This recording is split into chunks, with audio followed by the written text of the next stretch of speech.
So, We're not sharing anything anymore? No enzymes, no reactions, nothing? sorry, Taylor, it's not you. It's compartmentalization. Note a disclaimer.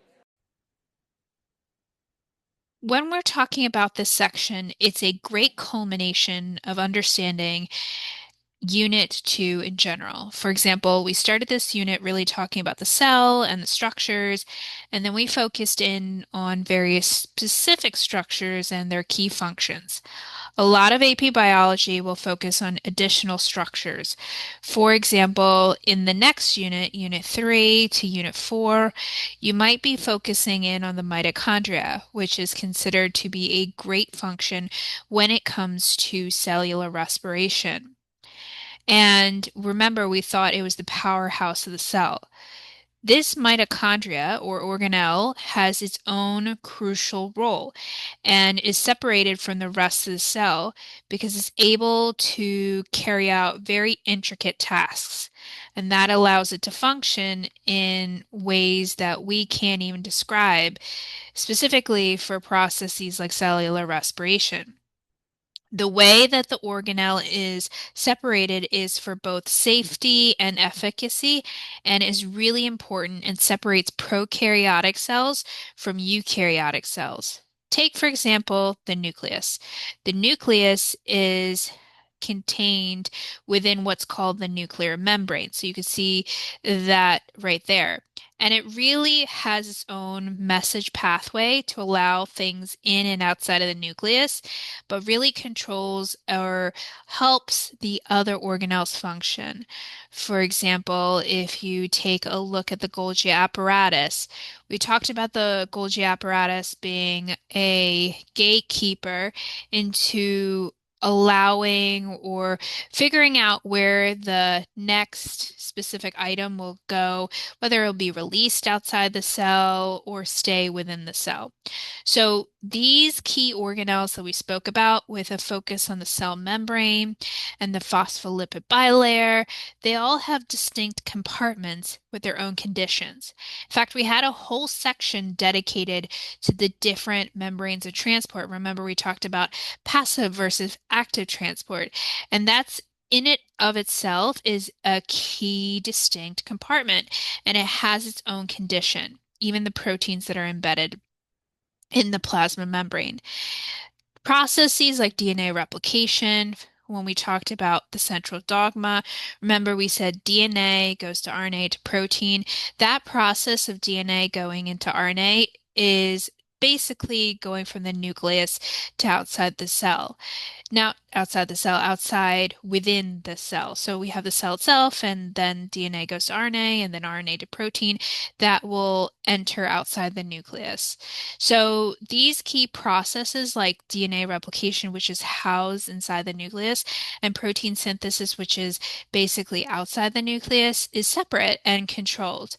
The process of having these membrane-bound organelles is crucial for running a smooth coordinated system within the cell and also amongst other cells. It allows cells to basically stay efficient and organized and functional. It improves multiple processes that have to occur simultaneously. For example, if you take a look at the mitochondria, we are constantly breathing. We're constantly going through cellular respiration.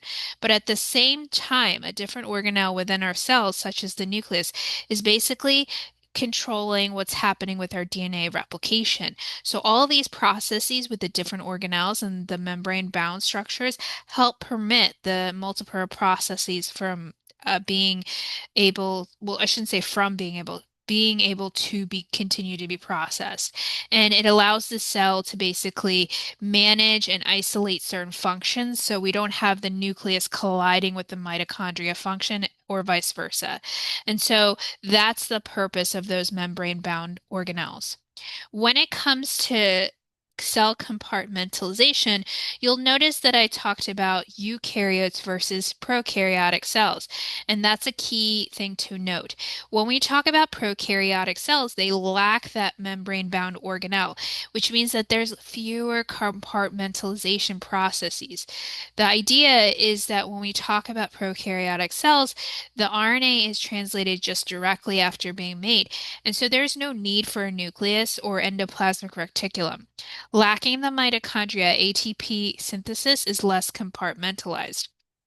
The goal of eukaryotic cells, which are more advanced, allows to increase the reaction and boost for efficiency within the cell. For example, RNA is transcribed in the nucleus and then moves on to the ribosomes, which is outside right there. So like basically this is the nucleus. And then what happens is you have DNA turning to RNA, and then once the RNA is complete, it will then leave the cell. And remember, we had rough ER, which has the ribosomes embedded onto it versus smooth ER. So we note that even ribosomes themselves have their own functionality based on that cell compartmentalization. ATP synthesis is its own functionality affiliated with the mitochondria, and it has its own membrane.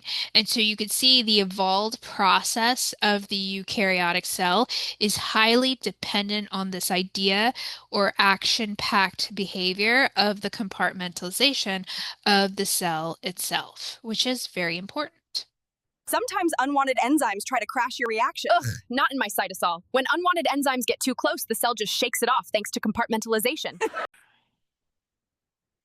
To recap, we said that structures like the mitochondria can work together with other structures like the nucleus, which can deal with DNA replication and have many reactions occur at once.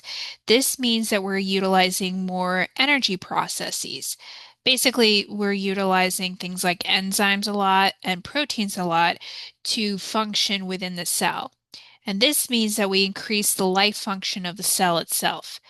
The goal of having these separate processes within the cell is to allow for reactions to stay within their designated area. So we're not having something like cellular respiration occur in the nucleus.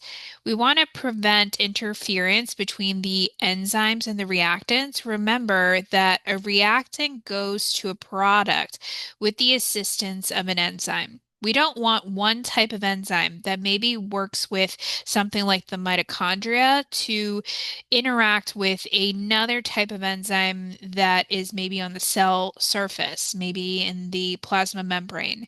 We don't want that to counteract one another. So an example of this is protein synthesis takes place in the rough ER, whereas lipid synthesis occurs in the smooth ER. Remember, the reason why the rough ER is called the rough ER is because it's embedded with these ribosomes, and that's what makes the rough ER different than the smooth ER. It also means that they take on different functionalities as well. The other point to make is the reason why we have these different membranes is to ensure that we are able to expand surface area, which offers for different space for different enzymes. It allows us to also increase reaction rates with the assistance of enzymes. For example, we talked about the mitochondria, which has different folds, and this means that it's allowed to increase the surface area for complex functionalities to produce a lot of ATP or energy. Are you ready, cells? It's quiz time!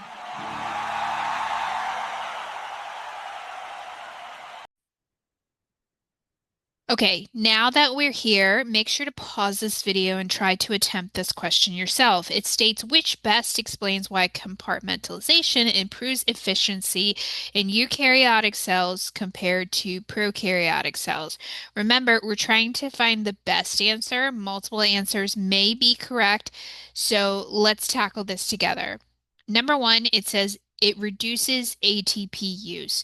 So we did talk about energy itself and the understanding that eukaryotic cells will use up a lot of energy, and this usually comes in the form of ATP. I'm not sure about this answer response, so I'm going to put a little question mark there and an M for maybe because it says ATP, but I'm not sure I like it so much. Let's tackle B. It allows all enzymes to function at identical pH levels. Firstly, different parts of the cells are compartmentalized so that way they can tackle different functionalities. So the pH inside a enzyme might be different than you might say a different part of the cell. Now, it's also important to note this is also pulling on information that you learned in Unit 1, because in Unit 1, you learned about enzymes and how different enzymes have activation attempts based on different pH levels. So, one type of pH level might be different for one type of enzyme and might activate differently with a different enzyme as well. So, the fact that it says all enzymes functions at identical pH levels in of itself without understanding Unit 2 is completely incorrect based on your prior information of Unit 1. And so this teaches you how to take a look now that we're almost done in Unit 2 to look at information that you learned in Unit 1 and apply it also to Unit 2. So that's not going to be the best. Let's take a look at C. It says it maintains microenvironments optimized for specific reactions. So I like that better because it says there are different types of environments by the different specialization of the different structures and specifically the compartmentalization, and that sounds better. So I like it better actually than A as well because it reduces ATP use was very specific. The other thing I want to point back to with answer choice B is the term all. In science, we don't like terms that take a look at everything as a whole. So all enzymes or all everything is not really every single one. Those kinds of words that identify every single structure and don't give any exceptions to the rule is not favorable. So that's another thing that I don't like about B. And then A as well, it's too general. Let's take a look at D. It says it prevents ribosomes from interacting with the mRNA. Ribosomes are in mRNA, so I'm not quite sure what that means, so I'm going to take that out. So the best answer choice is C, leaving us C with the correct answer. Different organelles create different pHs, ions, and substrate environments, boosting reaction rates. Remember, different cells have different environments, and so they're going to have different environments within the cell itself based on the different organelles specifically. I hope that helps. Appreciate you riding along for our cosmic journey. If today's mission brought you the knowledge that slaps, make sure to hit that like button to boost that signal. Subscribe if you're locked in for our next launch.